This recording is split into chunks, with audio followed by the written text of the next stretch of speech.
Well, you have to, like, warn people. Fast forward to minute 18 for it to get funny. Fuck. What is it they do on, like, TikTok? Wait till the end. It's No one's going to do that.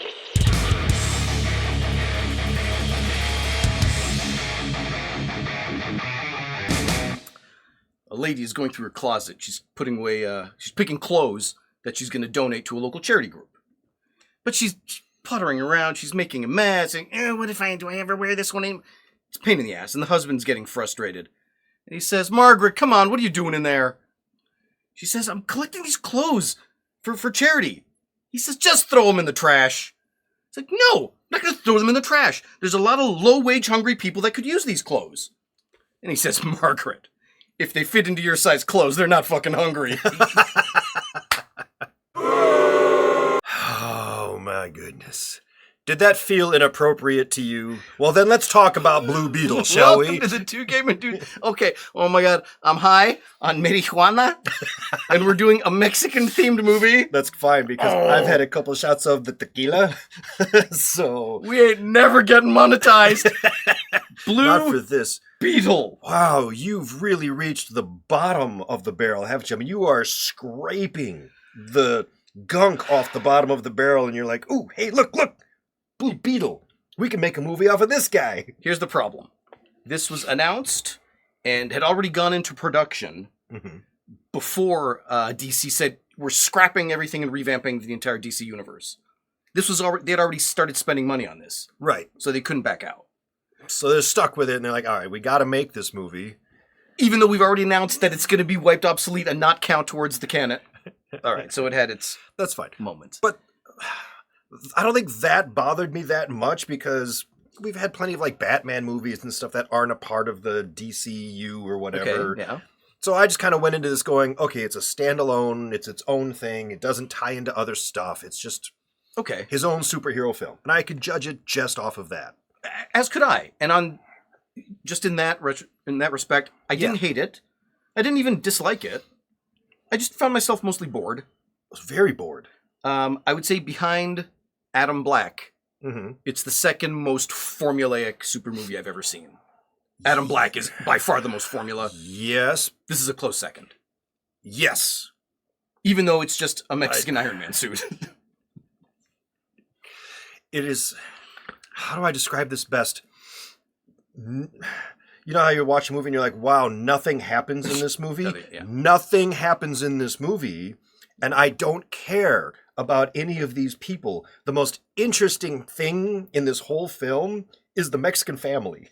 I dig the family. Bravo. And George Lopez, he's awesome. I'm glad you said that. And I'll tell you this, why couldn't George Lopez be the Blue Beetle? Because that would have been an interesting film. Like I would have loved that. Oh boy. It would have been like that TV show, The Greatest American Hero. Yes. Where Ralph Hinckley gets the suit and he loses the instruction book. So he always eats shit every time he tries to fly. Yeah, right. A slapstick. Like make it funny, make it the older guy for a change instead of the kid. I guess. It could have been. They may as well have, for as many people as gave a shit. Who the frick cares? I didn't hate it. It was just boring. I played a lot of World of Warships while I was watching it. I definitely found it boring. Here's the thing. I had some problems with it, and then some things I liked. Okay. When the studio tells a producer, we want this to be a Mexican superhero movie, we're reaching out to a certain demographic. I guess there's nothing inherently bad in that, but it sets you off on the wrong foot to begin with, because your primary goal now isn't tell a really good superhero movie. No. Or tell a good story. It's, okay, this is the fan base we have to appeal to, and then everybody else will come in and appreciate it. And when they do that, I don't understand how Hollywood gets away with this shit. Because it's the most racist fucking shit in the world. Yes. I mean... They sit down and say, all right, give me a list of everything we know about Mexicans. Go. Okay, they work as like cleaning ladies and janitors. Put that in the movie. They love tacos. He loves tacos. Done in the movie. And then they start like veering off. Like, okay, his girlfriend is from where? Brazil. That's not Mexican at all. That's okay. The lowrider of George Lopez's truck. That's actually Puerto Ricans that do that in Chicago. Not Mexicans. Who cares? Puerto Ricans. They're Mexicans. Put it Mexican. in. It's a Mexican thing, isn't it? The grandma is an anti-communist freedom fighter. Cuba and El Salvador, not Mexico. Oh, yeah, put it in. They're all Mexicans. What the fuck are you doing? Yes. What the fuck are you doing? Can you imagine they were doing something like, if they did this during Shang-Chi and they threw Japanese karate ninjas in with Korean farmers, in with Muay Thai boxers, in with a guy with a Fu Manchu cooking in a wok. What? They're all Chinese. What's fine? It's the Japanese Chinese, the Korean Chinese. It's all Chinese. Well, and out of the blue, a guy in a turban comes out. We are Asians too. Does that make any fucking sense? Why aren't you grouping? It's pretty ridiculous that you would want this movie to be about representing like a Mexican culture, and it's like, okay, we're going to start it with every stereotype we can think of, whether it's Mexican or not. Whether it's Mexican or not, as long as people think it's Mexican, we're going to go ahead and put it in here. I can't. It doesn't make sense. No, it goes against everything you think about these far left-wing Hollywood writers. You'd think they'd be woke enough to know that the Latin community just in the United States is fucking diverse as shit. Why would they just do something so fucking insulting and lazy? Well, that's one, lazy. Two, did you look up the writers? Because everybody that's involved in putting this together, they're either inexperienced or really young, or just have no clue. Which is why they just stuck to the formula. Yes. Because an exec took them aside and said, all right, first time out, we don't want you to get in over your head. Just follow this formula and you got a superhero movie. You should be good. And the kid is so scared. Okay, I'll just do that then. Okay, I have a problem. I've only got about 30 minutes worth of actual film here. And that's my other problem with this, is it is so full of just stuff that they threw in here. Yeah. And they never come back to it. So it makes, why did you even bother to put it in here? Oh, they've had to, they're going to close down our shop and they're going to take away our home. Really? When did this happen? What shop? Are they really going to take your home? Because I've seen no evidence that that's actually a thing that's going to happen. But they told you. Yeah. And they're like, yeah, we're going to have to move away because this neighborhood is so bad. Is it, though? Because it looks like a nice neighborhood. And at one point, the whole neighborhood shows up to just hang out. You know, like, this is a bad neighborhood? This looks fine. It's just a lot of that. And the worst of it is the main character. Jaime. Yes. Jamie. Jaime, yeah. All right. When he's told he can't kill. He won't kill. Yeah. Why not? Why?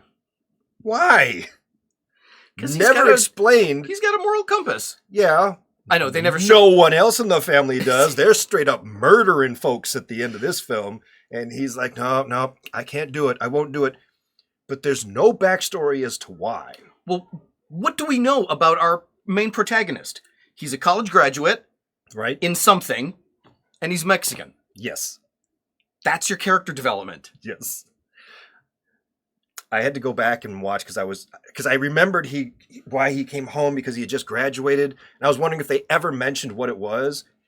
He's a law student. Yeah. Boy, that's never even brought up for anything ever. It just in a throwaway line. It's a throwaway line. So you're not going back to law school? Yeah. Yeah. So the whole movie is full of throwaway lines that mean nothing. Yeah, I'm not sure what the purpose of all that was. Well, I think they recognize that this is paper thin. Yeah. Like mucus thin. We can't put something out so shallow. Well, just write some explanatory dialogue and be done with it. There's so much of that. Yeah, even in the very beginning, they're like, we have discovered this giant ball. All right, move on to the next scene. I'm home from college. Hi, family. All right, move on to the next scene. That's an inexperienced director. Yes. That's the director. That's not the writer. Oh, yeah? It's the director that should say, guys, a little livelihood. You're happy to see him. You haven't seen him in 4 years. Be excited. And that your actors are just going to do what you tell them. An army of killers are after me. I need to get this suit off of me so that I can be weak and pathetic and squishy again. Since the suit is the only thing that can actually protect me, I'd like to get it off of me now. Well, I know a place. We have to find a glowy thing to get into it first.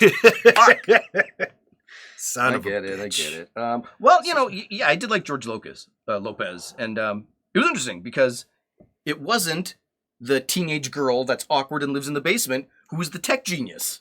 No, it was George Lopez. It's the drunken Theo Lopez, yeah. Okay, I'm going to say I loved George Lopez throughout this entire film. I didn't think I would at the beginning because my first thought was, he's doing fucking Cheech Marin. But then you do end up liking him very quickly. Yes. He is doing a stereotype character. You know exactly what it is, but he pulls it off. Yeah. So it was okay. Yeah. But he's also the only actor in here that's actually experienced. There aren't any other really experienced actors in this thing. The main villain, Susan Sarandon. Susan Sarandon, yeah, obviously. She sucks. Yeah, but I mean, she's awesome. She's a great actress. Gave her nothing. Yeah, I have wanted to fuck her for decades. Yeah. Oh my god. I'd demolish it. And this is a digression. I agree with what you're saying, but I thought something that they really missed. Mm-hmm. For a moment, I found myself like getting drawn in. Like, well, this is interesting. And it was when they stopped doing stupid shtick. Stopped doing silly Mexican stereotype jokes. It was Jamie and his father sitting outside having a discussion. That was a great moment. I'm like, holy shit, I care about that. I mean, it caught me by surprise. I was leaning in, like, paying attention. They never fucking went anywhere with that. You had the basis of something really fucking special there. You could have made me give a shit about this character and what happens to them, and you fucking blew it. You gave me 60 seconds of beautiful scene and never visited again. What a fucking shame. I felt that, sometimes we talk about the main character in a superhero film not deserving of their powers, such as like Captain Marvel and that kind of stuff. Right. This is like a really horrible offender of that, where you gave him this really cool power and it could have gone to anyone. It really doesn't matter. Right. He doesn't stand out as a person at all. So now that you've put the suit on him, it's just all about the cool suit. I don't give a crap about the person inside of it. Yeah, they never gave you that Captain America moment. Yeah. Steve jumps on top of the grenade. You never gave me that. You didn't even give me the Peter Parker moment of my uncle died and, He's a college graduate. That's it. You literally gave it to lives in a pretty nice neighborhood. Yeah. You gave it to some kid. That's fine, I guess. He's kind of a pussy, but, it's fine. Well, he finally gets the suit, and he does what I like to call the Three Stooges flight test. Because it's Larry, Moe, and Curly, what they would look like in a fucking... Oh, I'm crashing into shit! I probably killed 1,000 innocent people just now. When he cuts the bus in half, I was like, I just watched Invincible, Yeah. And that scene, they had a scene similar to that in Invincible. It did not go as well. There was much blood and yuck. So a bunch of stuff happens, and then you meet that guy. It's another one just like him, only evil. Yeah. And then you get the big fight at the house, and luckily no police show up to this fucking war zone. I mean, that could have been something to play. You want to show it's tough out here for us. Have the cops show up, and they blame the Mexican family instead of the white security guards who just assaulted them. Do something like... I mean, I hate that messaging shit. Yeah, but that's pretty awful. But at least you've got something that you're playing off of. And some person of color in the audience would relate to that. A lot of people would say, yeah, that's exactly what they fucking do. I mean, if you're going to have a movie that you're going to pinpoint laser target a minority group, then sure. I know, I can't believe I'm advocating for this. I'm just saying. I know. I'm just pointing out missed opportunities. It's not just... Like, look, they did it. What do we know about Wakanda? Completely made up fucking country. Yes. Let's just take everything from the largest continent on Earth with 70 countries and 1,800 diverse ethnic groups, each with their own culture, language, and identity. Just toss them all in fucking together.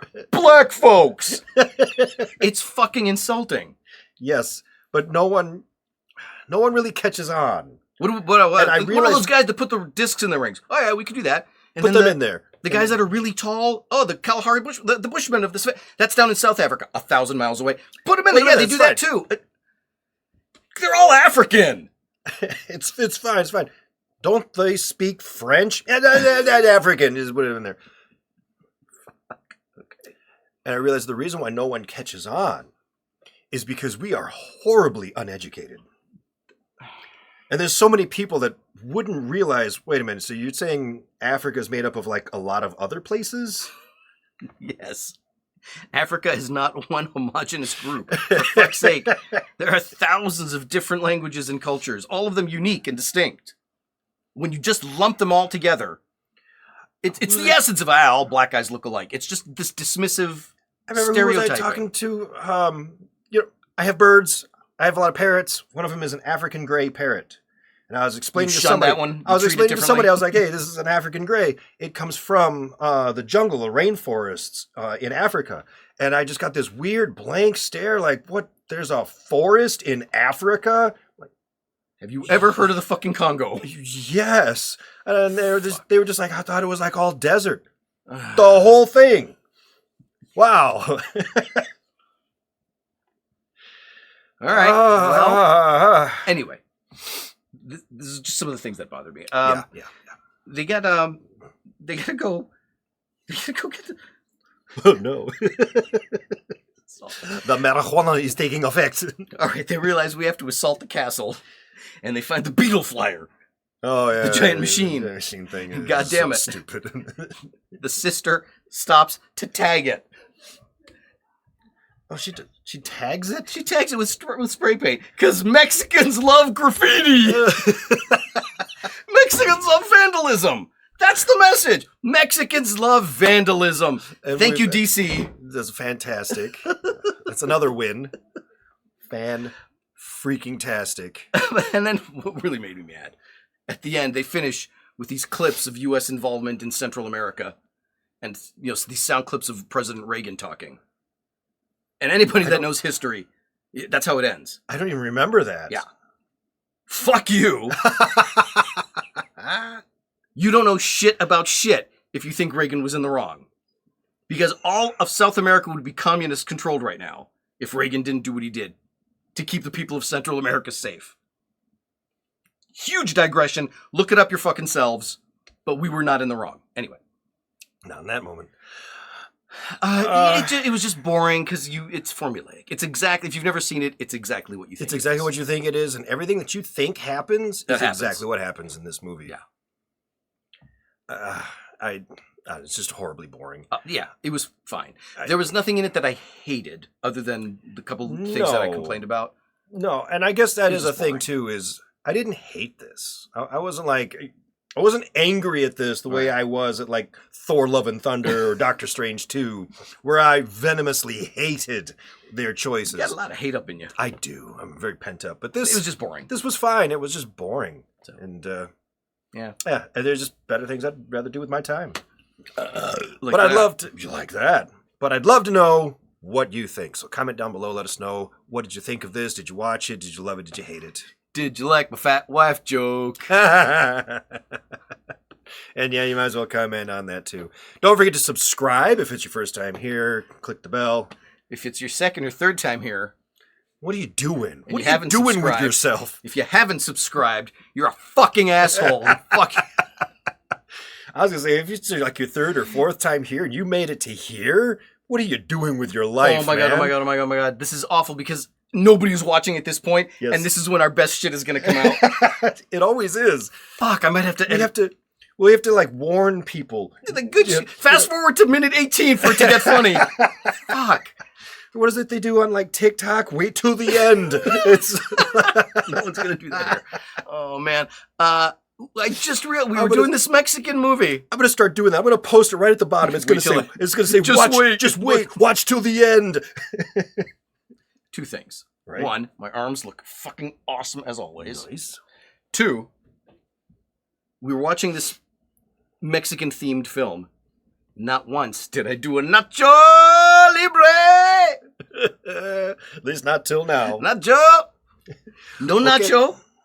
And no fucking Pedro from Napoleon Dynamite. Wow. If you vote for me, all of your wildest dreams will come true. Maybe you will be the Blue Beetle. Huh? Well, I guess you can make her a cake or something. Yeah. I don't know why he said we can't hit piñatas. In Mexico, we do it all the time. I swear one of these videos you started to sing something or something like that. We ended up getting a copyright thing because I guess it was just too good. It was just too good. I'm a musician. We're out of here. I'm a little concerned, Stephen, about your salvation and stuff. How come you never be baptized? We'll see you in another Because episode. I never got around to it, okay? I don't know why you have to always judging me because I only believe on science. Click off so he'll quit. Quit.